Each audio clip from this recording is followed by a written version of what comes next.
My name is Laura Harrison, and I'm 26 years old. I never thought my father could break my heart more than he already had. Then I told him about my breast cancer diagnosis. He laughed and said, "Maybe dying will make you interesting for once." I left his house in tears, questioning everything. That night, I made a decision that would change both our lives forever.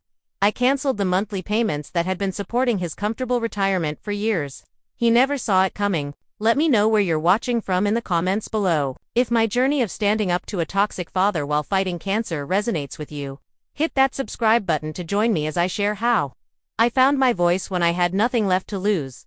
Growing up with Gerald Harrison as a father meant living in an emotional desert. He wasn't physically abusive, but his coldness left scars that no one could see. He was the kind of father who attended school functions at Zilker Elementary in Austin, Texas, out of obligation, sitting stone-faced while other parents beamed with pride.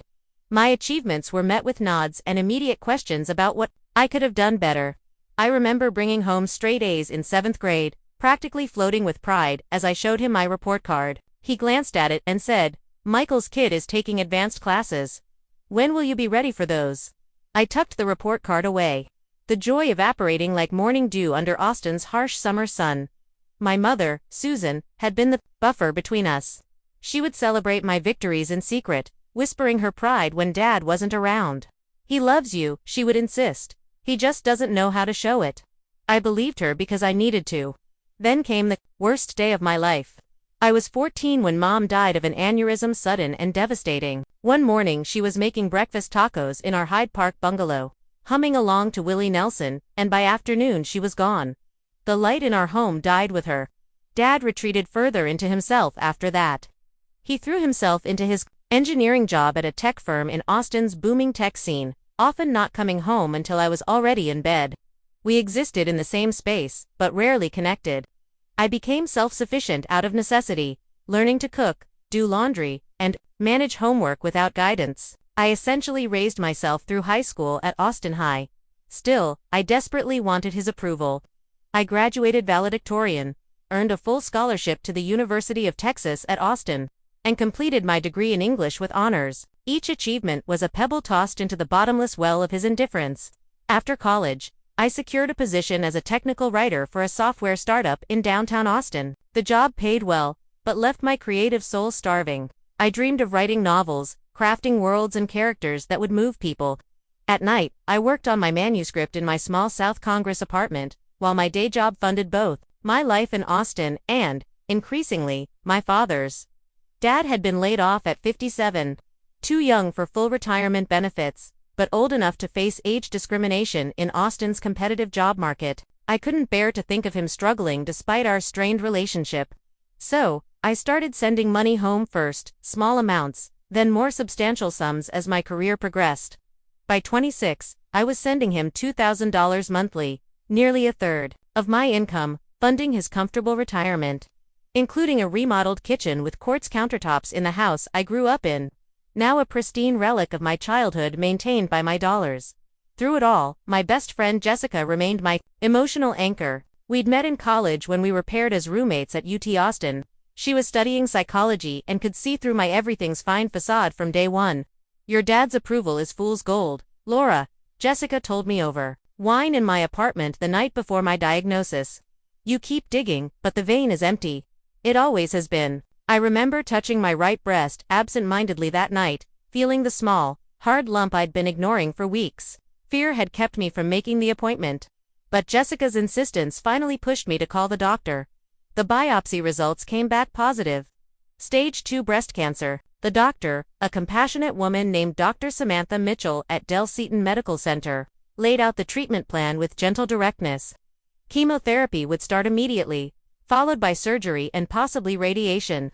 The prognosis was good 80% survival rate, but the journey would be brutal. I sat in my car for an hour after receiving the news, paralyzed by fear and an overwhelming sense of loneliness. Finally, I drove to my father's house in Hyde Park.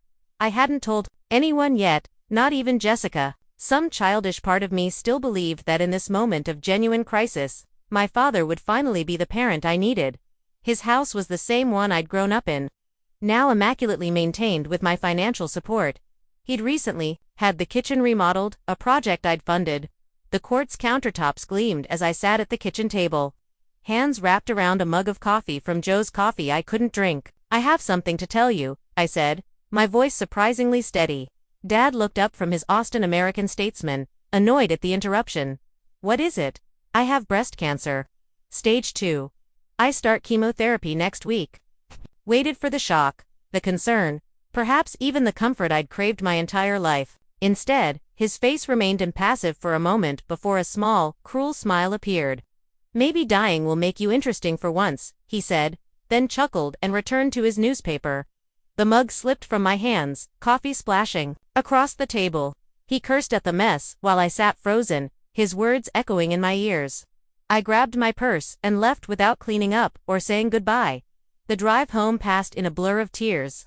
By the time I reached my apartment, something inside me had hardened. The daughter who had desperately sought her father's approval for 26 years began to die that day, making room for someone stronger to emerge. My apartment felt foreign when I returned that night, as if I'd been gone for years rather than hours. I moved through the familiar space like a ghost, touching surfaces to ground myself in reality, the reality where my father had just mocked my cancer diagnosis. The reality where I might die and he might not care. I collapsed onto my couch and finally called Jessica, my fingers trembling as I dialed. "He said what?" Jessica's voice rose in disbelief after I recounted what happened. "Laura, that's beyond cold. That's monstrous." "Maybe he didn't mean it that way," I said automatically, the reflex of a lifetime spent making excuses for him. "Stop it," Jessica cut in sharply. "Stop defending him. There is no interpretation where what he said is acceptable. None." Tears streamed down my face as the truth of her words sank in. "I keep thinking there must be something wrong with me," I whispered. "Some fundamental flaw that makes me unlovable to my own father." "The flaw is his, not yours," Jessica insisted. "Laura, you've spent your entire life trying to earn love that should have been given freely. And now you're literally keeping him financially afloat while he treats you like this." Her question lingered in my mind long after we hung up. That night, I barely slept, my thoughts cycling between fear of my diagnosis and rage at my father's response. By morning, exhaustion had crystallized into clarity. I made an appointment with my oncologist, Dr. Samantha Mitchell, for later that day. She was younger than I expected, with kind eyes that studied me carefully as I described my treatment options. "You seem distracted," she observed after explaining the chemotherapy regimen. "Is there something else concerning you about the treatment?" I hadn't intended to discuss my personal life, but something about her directness broke through my reserve. "My father thinks cancer might make me interesting," I said, attempting a laugh that came out as a sob. Dr. Mitchell's professional demeanor softened. "Unfortunately, serious illness often reveals the true nature of our relationships. Some people rise to the occasion, others fail spectacularly." "What if I have no one?" I asked, voicing my deepest fear. "You won't be alone," she promised. "I've seen patients create support networks in unexpected places. Sometimes the family we choose is stronger than the family we're born into." Her words followed me home, where I sat at my computer and opened my financial accounts. The evidence of my generosity toward my father was stark against the screen. Beyond the monthly transfers, I'd paid for home repairs, a new car 2 years ago, and even a vacation to Padre Island he'd taken with his golf buddies. Meanwhile, my own emergency fund was modest, and my writing dreams had been perpetually deferred as I directed extra income his way. I scrolled through text messages where he'd requested additional funds for various expenses, his gratitude perfunctory at best. What struck me most was the one-sidedness of our relationship. I supported him financially and sought his emotional approval, receiving nothing in return. Cancer had clarified this imbalance with brutal efficiency. With shaking hands, I drafted an email to my financial advisor, "Emily, please cancel the recurring monthly transfer to Gerald Harrison's account, effective immediately. Additionally, I'll need to restructure my finances to prepare for significant medical expenses in the coming months." I stared at the screen, my finger hovering over the send button. Was I being vindictive? Was this a heat-of-the-moment decision I'd regret? I closed my eyes and heard my father's laugh again, saw the dismissive flick of his newspaper as he returned to reading after shattering my world. I hit send. The immediate sensation was one of vertigo, as if I'd stepped off a cliff. Then came a wave of guilt. What kind of daughter abandons her father? But underneath both these feelings bubbled something unfamiliar. Liberation. For the first time in my adult life, I had prioritized myself over my father's comfort. Emily responded within the hour, confirming the cancellation and offering to set up a meeting to discuss financial planning for my treatment.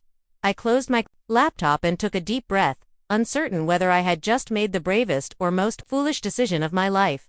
The phone call came exactly 4 weeks later on the 1st of the month. I was sitting at my kitchen table reviewing medical insurance forms when my father's name flashed on my cell phone screen.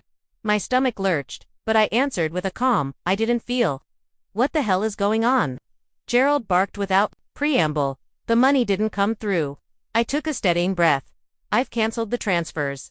"You what?" His voice rose in disbelief. "Is this some kind of joke?" "No joke," I replied, surprised by my steady tone. "I need to focus on my medical expenses now." There was a moment of silence before he exploded. "You can't just cut me off. I have bills, responsibilities. What am I supposed to do?" "The same thing other people do. Dad work, budget, downsize if necessary. I'm 61 years old, who's going to hire me at this age?" His voice had taken on a panicked edge I'd never heard before. "I don't know," I admitted. "But that's not my problem anymore." "Not your problem," he sputtered. "I'm your father." The opening I'd been waiting for had arrived. "Yes, you are. And when your daughter told you she had cancer, you laughed and said, 'Maybe dying will make you interesting.' Those are the exact words you used." The line went quiet for so long, I thought he might have hung up. "You're overreacting," he finally said, his voice softer, but still defensive. "It was just a joke. You've always been too sensitive." "A joke about my cancer," I repeated flatly. "Do you hear yourself? Look, I'm sorry if I hurt your feelings, but cutting me off financially is an extreme response. What about family loyalty?" "Loyalty?" I laughed bitterly. "Where was your loyalty when I needed a father who cared whether I lived or died?" "That's not fair," he protested. "Of course I care if you live or die. You're twisting things." "I'm not twisting anything. I'm quoting you directly." My voice shook with emotion. "For years, I've supported you financially while you've given me nothing emotionally. That arrangement is over." "You ungrateful little..." He cut himself off, then switched tactics. "I raised you by myself. After your mother died, I kept a roof over your head, food on the table.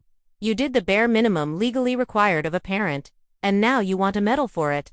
I was 14 when Mom died, and you checked out emotionally. I practically raised myself. So this is revenge, is that it?" "No, Dad, this is self-preservation. I have cancer. I need my resources, financial and emotional, for myself right now." "You'll regret this," he warned, his voice cold.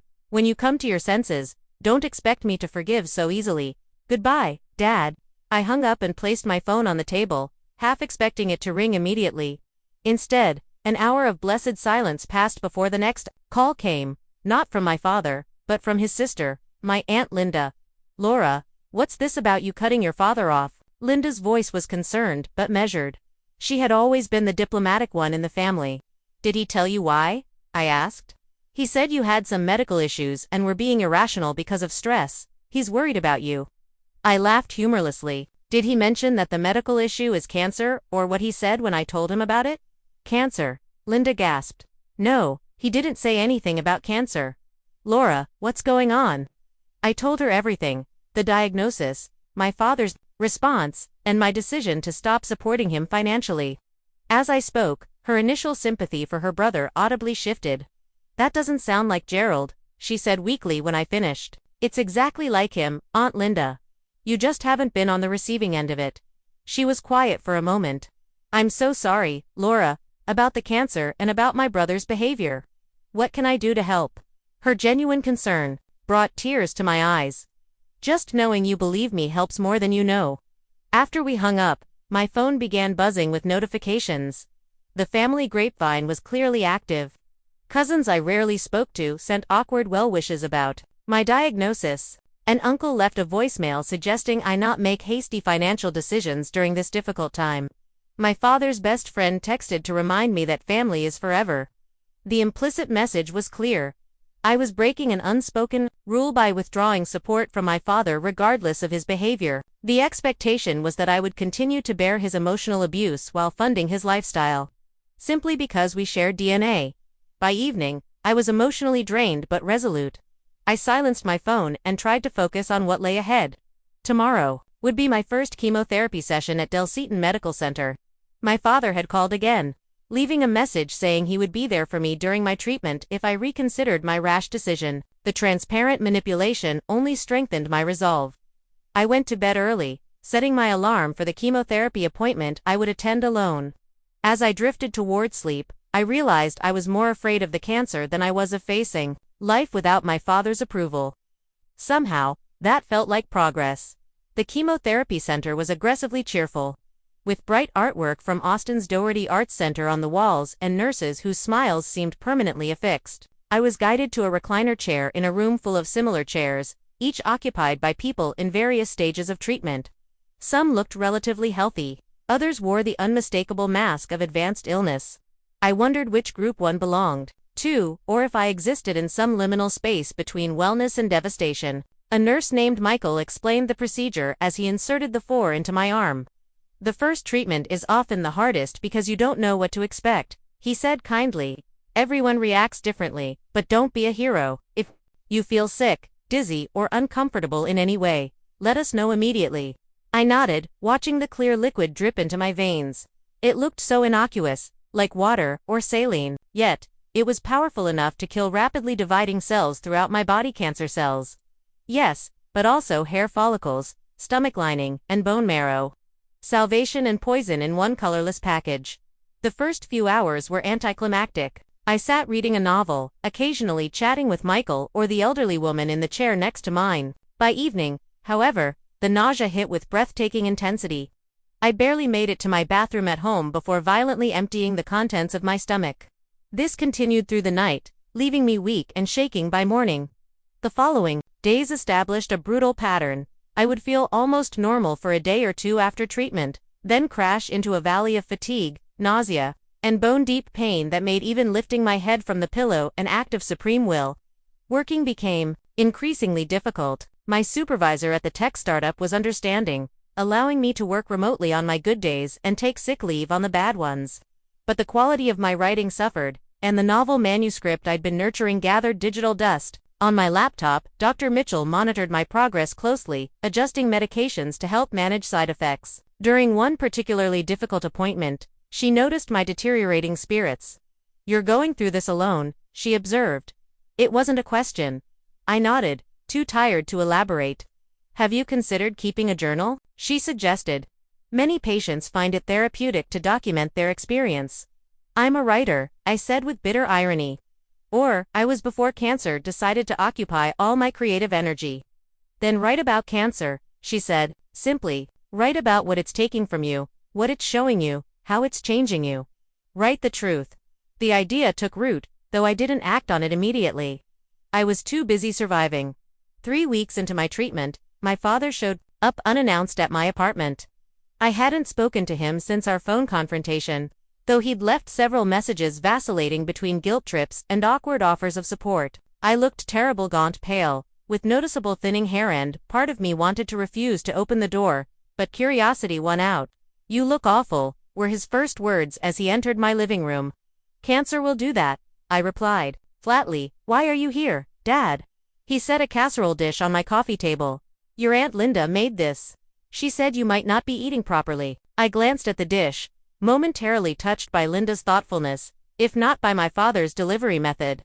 "Thank her for me," I said, remaining standing despite my fatigue. I didn't want to invite him to sit down. He looked around my apartment, his discomfort evident. "So, how bad is it?" "The cancer.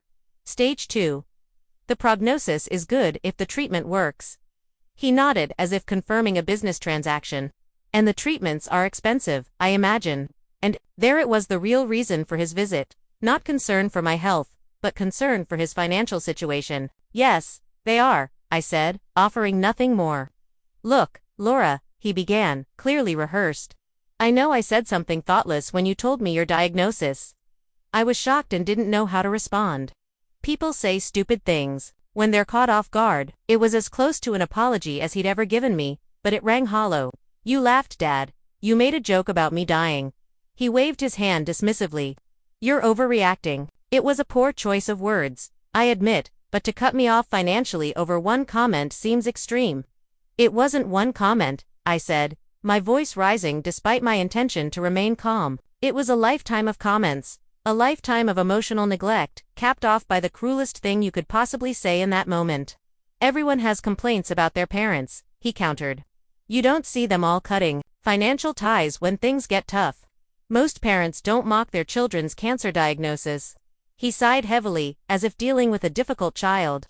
I think the stress of your condition is making you irrational. When you feel better, you'll see this differently. The condescension in his tone was the final straw. I need you to leave, I said quietly. Laura, be reasonable. Get out, I shouted, then immediately regretted the exertion, as a wave of nausea swept over me. He looked shocked, then angry. Fine, call me when you're ready to act like an adult. He stalked out, slamming the door behind him. I barely made it to the bathroom before throwing up, my body rejecting both the chemotherapy and the toxic interaction with my father. Afterward, I lay on the cool tile floor, too weak to move, tears streaming down my face. That night brought a new milestone in my cancer journey. Clumps of my dark brown hair began coming out in the shower. I watched the strands circle the drain, carrying away another piece of my identity. I slid down against the shower wall and sobbed for my health, for my broken relationship with my father, for the novel I feared I'd never finish, for the life I'd put on hold. The next morning, I couldn't get out of bed. Not just because of physical weakness, but because the weight of despair had become too heavy to bear. I didn't answer calls or texts. I didn't eat. I simply stared at the ceiling, wondering if the treatment was worth the suffering. Jessica found me there that evening, having used the spare key I'd given her years ago. She took one look at me and called Dr. Mitchell, who advised bringing me to the emergency room for dehydration. As Jessica helped me dress, her face tight with worry, I whispered, I don't know if I can do this. You don't have to do it alone, she promised, supporting my weight as we walked to her car. I'm right here, and I'm not going anywhere. Are you sure about this? I asked Jessica the next day, eyeing the electric razor in her hand with trepidation. We were standing in my bathroom, a bedsheet spread beneath us to catch the remaining hair that would soon fall. After my emergency room visit for dehydration and exhaustion, Dr. Mitchell had added antidepressants to my treatment regimen and strongly urged me to take control of the aspects of cancer I could manage. Losing your hair is inevitable with your chemo protocol, she'd explained. Many patients find it empowering to shave it off themselves rather than watching it fall out in patches. So, here, I was with Jessica, ready to play barber. Absolutely sure, Jessica confirmed, plugging in the razor. And I've got a surprise afterward. She worked methodically, her touch gentle as she removed the hair I'd always considered one of my best features. Long, dark waves that had once fallen to the middle of my back were reduced to stubble, then smooth skin. When she finished, I barely recognized the woman in the mirror, hollow-cheeked with enormous eyes dominating my pale face. I look like an alien, I whispered. You look like a warrior, Jessica corrected, then pulled out her phone. Now for the surprise. We're doing a photo shoot. For the next hour, she directed me through a series of poses, some serious, some silly, some downright defiant. She'd brought scarves and hats and temporary tattoos that we applied to my bare scalp. By the end, we were both laughing, and I felt a strange new confidence emerging. These photos documented the most vulnerable period of my life, yet they also captured an undeniable strength I hadn't known I possessed. These are amazing, I said as we scrolled through the images. I actually look powerful. Because you are, Jessica insisted. Now, there's one more thing we need to discuss. She handed me a flyer for a cancer support group that met weekly at Del Seaton Medical Center. Dr. Mitchell recommended it specifically. She thinks you need more support than just me. I balked at the idea of sharing my experience with strangers. I'm not really a group therapy person. Just try one session, Jessica pleaded. If it's terrible, I'll never mention it again. Reluctantly, I agreed. The following Tuesday found me sitting awkwardly in a circle of chairs, in the hospital's community room, a scarf wrapped around my bare head. The group was smaller than I expected, just 8 people of varying ages, all in different stages of cancer treatment. The facilitator, a social worker named Kevin, had survived lymphoma himself 5 years earlier. We'll start with introductions, Kevin said warmly. Share whatever you're comfortable with. One by one, the participants spoke. There was Maria, a 67-year-old grandmother with pancreatic cancer. Justin, a college student battling a recurrence of leukemia. Daphne, a kindergarten teacher with ovarian cancer. And others, whose stories blended together as my anxiety mounted. When my turn came, I gave the bare minimum. I'm Laura, breast cancer, stage 2, recently diagnosed. Kevin nodded encouragingly. And what brings you here today, Laura? I hesitated, then decided on honesty. My friend made me come. She thinks I need more support than just her. A few knowing chuckles rippled through the group. The last person to introduce himself was a man about my age named Brandon. He had a scarf covering his head like mine, bright blue eyes, and an easy smile that belied the seriousness of his condition. I'm Brandon, 30, stage 3 lymphoma. I'm a journalist or was before cancer decided to rewrite my story. His self-deprecating humor immediately put me at ease. Like Laura, I was dragged here against my will. My sister was convinced I needed to connect with fellow warriors, as she puts it. That was 6 months ago, and now I'm the one dragging new members in. After introductions, Kevin guided the discussion toward the week's theme: how cancer affects relationships. I listened as others shared stories of supportive partners, distant friends, and coworkers who didn't know what to say. When Brandon spoke about his girlfriend leaving shortly after his diagnosis, his pain felt familiar. She said she couldn't handle the uncertainty, he explained, which I get in theory, but in practice, it felt like being abandoned when I needed support most. Without planning to, I found myself speaking. My father laughed when I told him my diagnosis. He said, maybe dying would make me interesting for once. The group went silent. That's messed up, Justin said flatly. What did you do? Maria asked, her grandmotherly face concerned. I cut him off financially, I admitted. I've been supporting him for years, and I just stopped. I expected judgment, but received nods of understanding instead. Cancer has a way of clarifying our priorities, Brandon said. It shows us who's really in our corner. By the end of the session, I felt a connection with these strangers that I couldn't have anticipated. They understood aspects of my experience that even Jessica, with all her compassion, couldn't fully grasp. I promised to return the following week. True to his word, Brandon approached me afterward. First sessions are the hardest, he said. It gets easier. Does any of this get easier? I asked, gesturing vaguely to encompass cancer, treatment, life. Not easier, he reflected, but different. You develop new tools, new perspectives. He hesitated. Look, a bunch of us grab coffee after group sometimes. Would you like to join? That coffee session led to an unexpected friendship. Brandon had been a features writer for the Austin Chronicle before his diagnosis forced him to take medical leave. His perspective on illness as a narrative complete with conflict, character development, and potential resolutions. With my writer's sensibility, you should be writing about this, he said during our third post-group coffee at a cafe on South Congress. Your experience is powerful, especially the family dynamic. People need to hear stories like yours. Who would want to read about my dysfunctional relationship with my father? Anyone who's ever felt betrayed by someone who should have loved them, he said simply, which is a lot of people. Inspired by both Brandon and Dr. Mitchell's earlier suggestion, I began journaling my cancer experience. At first, the entries were private, raw outpourings of fear, anger, and grief. But gradually, I began crafting more structured pieces about specific aspects of my journey. The moment of diagnosis, my father's reaction.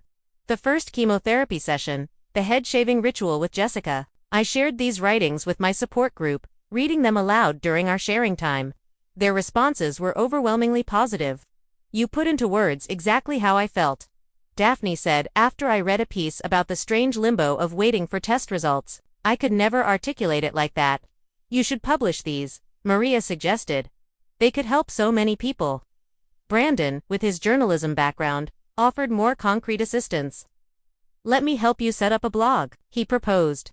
Nothing fancy, just a platform where you can share these essays if you want to.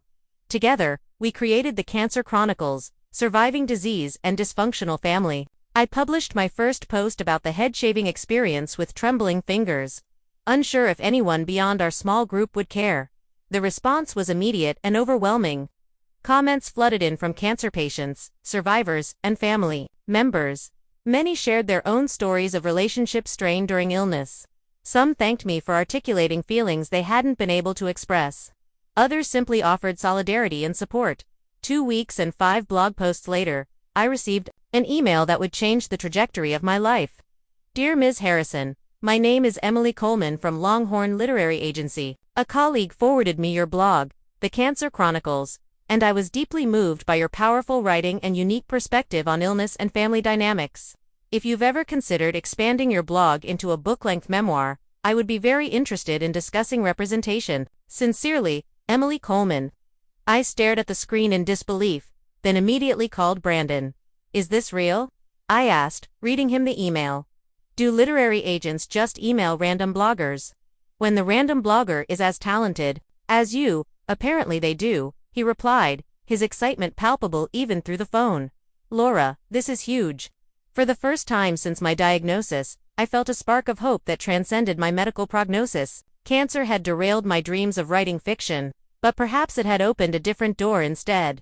Emily Coleman's office was located in a converted brownstone in Austin's West Campus. The kind of place that exuded literary credibility, with its floor-to-ceiling bookshelves and framed book covers from successful clients. I'd chosen to wear a teal silk scarf around my head for the meeting, matching it with the most professional outfit I could still fit into comfortably. The chemotherapy had caused me to lose weight, and most of my clothes now hung loosely on my frame. Your writing is exceptional, Emily said after we'd exchanged pleasantries. She was younger than I'd expected, perhaps in her early 40s, with a direct manner that I appreciated. Raw, honest, but also thoughtfully crafted. That's a rare combination, especially in trauma narratives. Thank you, I said, still not entirely believing I was having this conversation. It started as therapy, really. The best memoirs often do, she nodded. They begin as healing for the writer and become healing for the readers. That's what I see happening with your blog already. She laid out her vision for the book, a memoir that would interweave my cancer journey with the exploration of my relationship with my father, culminating in the reclamation of my own narrative. Publishers are looking for memoirs with a clear arc of transformation, she explained. Your story has that in spades.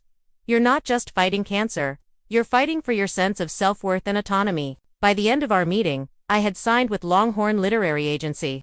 Emily would help me develop a book proposal to send to publishers, expanding my blog posts into a cohesive manuscript.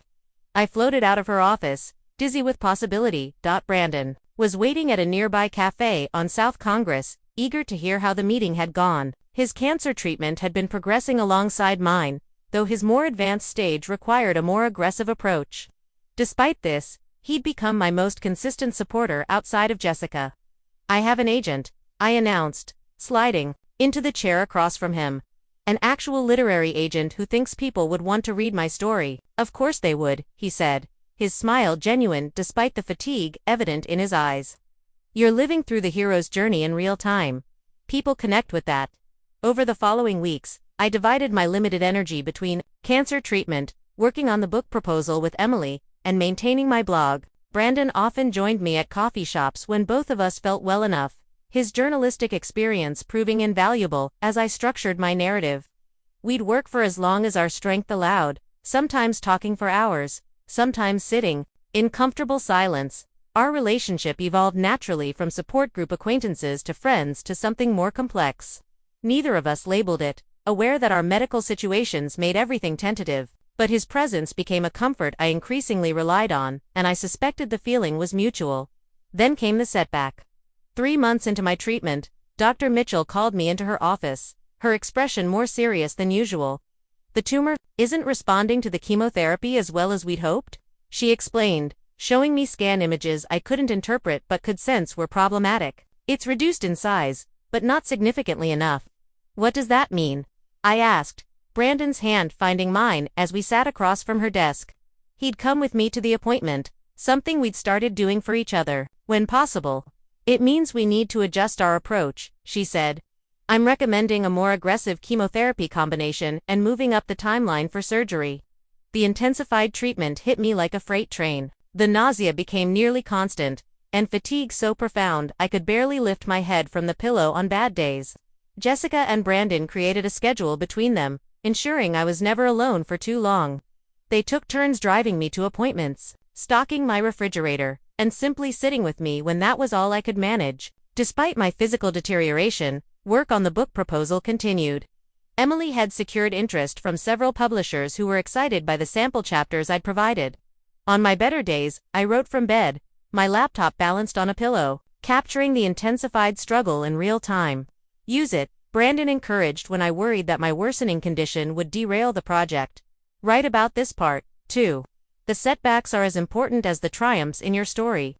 1. Afternoon. As I dozed on the couch, while Brandon worked nearby, a knock at the door startled us both. He answered it, and I heard my Aunt Linda's voice in the entryway. "I hope I'm not interrupting," she said as Brandon showed her in. I struggled to sit up, embarrassed by my appearance and the state of my apartment. "Aunt Linda, this is a surprise?" She took in my frail form, her eyes widening slightly before she composed herself. "I brought some homemade tortilla soup," she said, holding up a container. Brandon excused himself to give us privacy, promising to return later. Once he left, Linda sat beside me on the couch. "Your father is telling everyone you abandoned him during a financial crisis," she said without preamble. "He's conveniently leaving out the cancer part or his response to it." I sighed, too tired for fresh anger. "That sounds like him. I've been setting the record straight when I can," she continued. "But that's not why I came. I wanted to see for myself how you're doing and to tell you I think you did the right thing. You do." I hadn't expected validation, especially from family.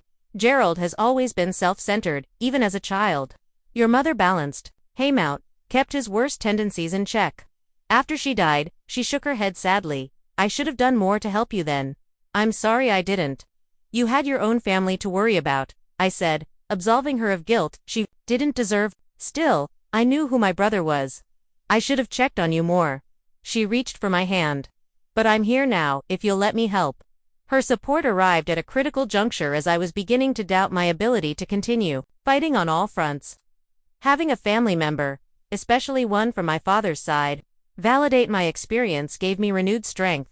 That strength was tested to its limits when Emily called with extraordinary news. Multiple publishers were interested in my memoir, triggering an auction that drove the advance offer well into 6 figures. The winning publisher, Beacon Press, wanted the completed manuscript in 8 months.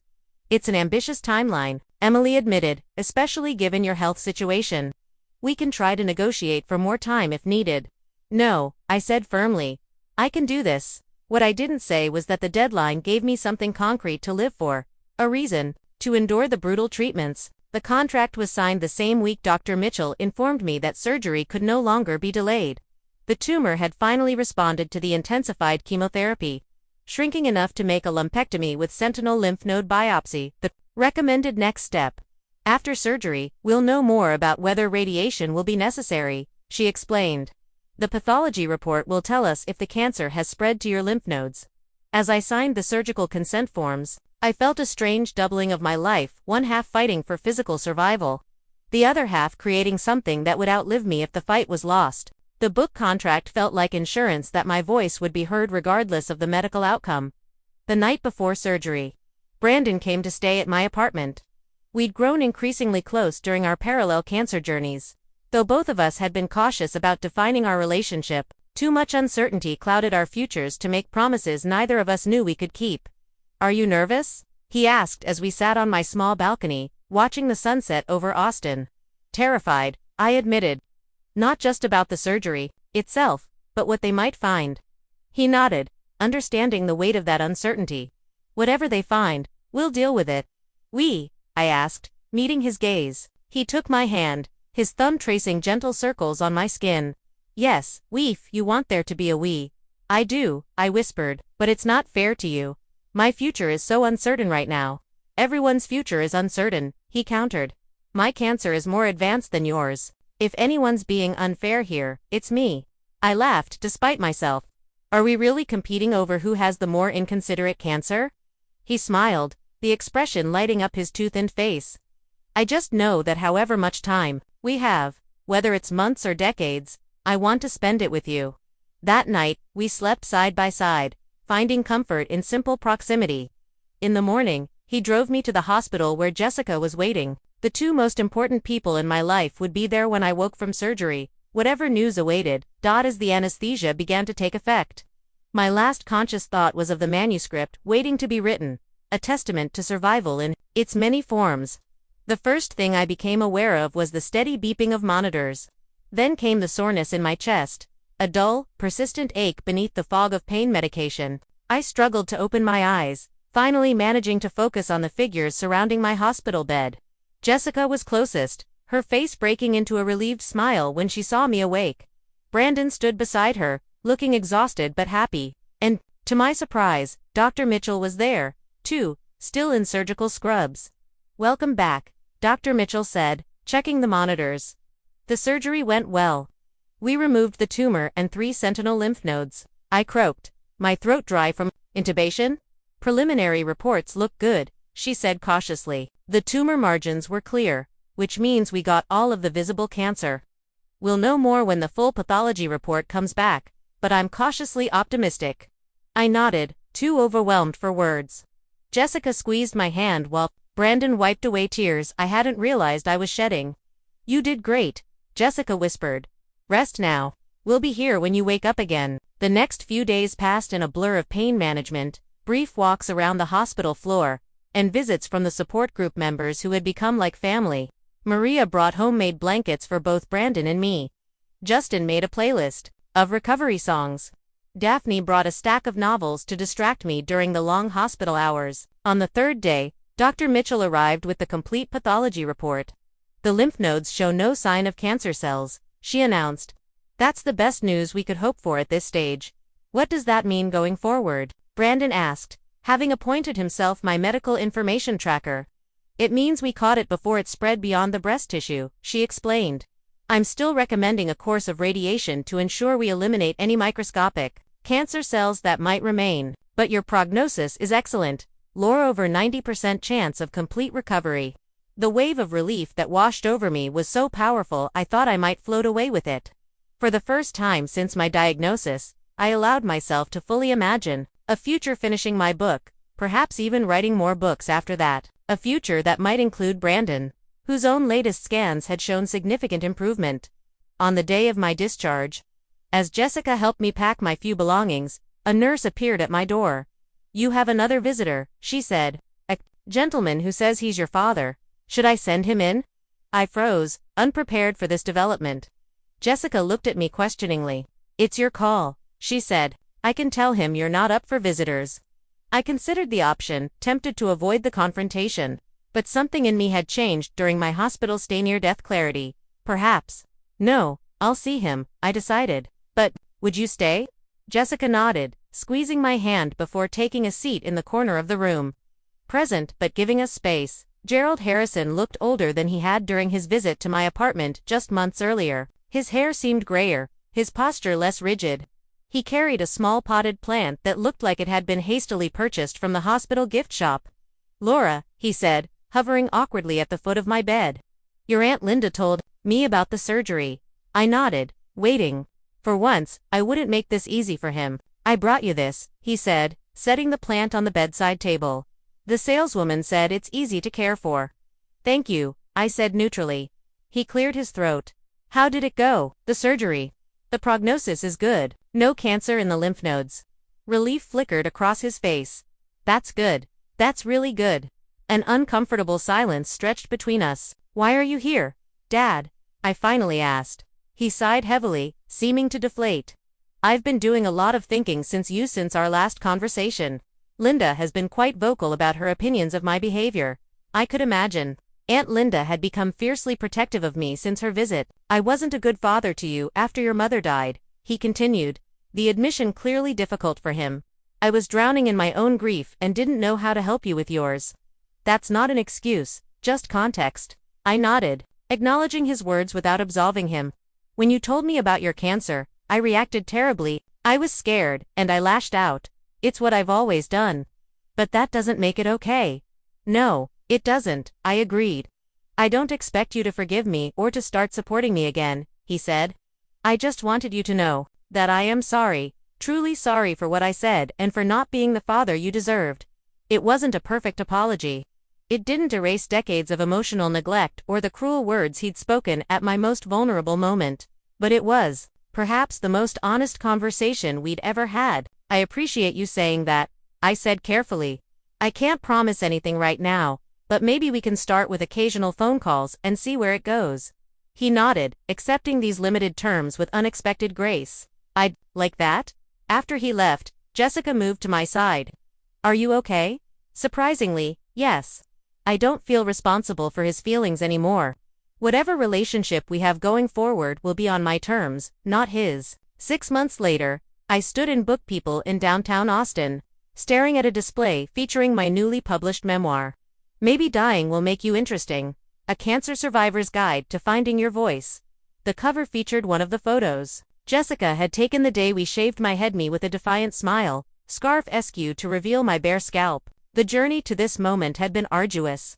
Radiation therapy had followed my surgery, leaving me fatigued but cancer-free according to all subsequent scans. Brandon's treatment had concluded as well, his lymphoma in remission though requiring vigilant monitoring.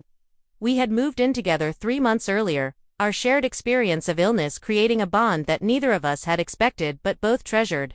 My relationship with my father had evolved into something new, not the bond I'd once desperately sought, but a cautious, honest connection with clear boundaries. We spoke weekly, our conversations gradually becoming less strained. He had found part-time work as a consultant and had downsized to a smaller condo. Steps toward financial independence that I quietly applauded. The memoir had exceeded everyone's expectations, earning critical acclaim and appearing on several bestseller lists. More meaningful than the commercial success were the messages I received daily from readers who saw their own struggles reflected in my story. "Ready for your big moment?" Brandon asked, appearing at my side in the crowded bookstore. His hair had grown back curly, a common post-chemotherapy surprise that suited his boyish face. "As ready as I'll ever be," I replied, smoothing down my own new growth of hair, now styled in a pixie cut that I decided to keep. The audience for my reading and signing filled every available chair, with additional people standing along the walls. I recognized several faces from the cancer support group, including Maria and Justin. Jessica sat in the front row, beaming with pride. Aunt Linda had come along with several cousins who had rallied around me during my treatment. And in the back, standing awkwardly but undeniably present, was my father. As I read selected passages from my memoir, I marveled at the strange alchemy of tragedy and transformation. My father's cruel comment about dying making me interesting had, in a twisted way, come true, though not as he had intended. Cancer had stripped away my people-pleasing facade and forced me to find my authentic voice. It had clarified which relationships deserved my energy and which did not. It had connected me with my chosen family and helped me establish healthier boundaries with my biological one. The irony wasn't lost on me that my father's worst moment had ultimately led to my greatest growth, not because his cruelty was justified, but because it had finally freed me from the exhausting pursuit of his approval.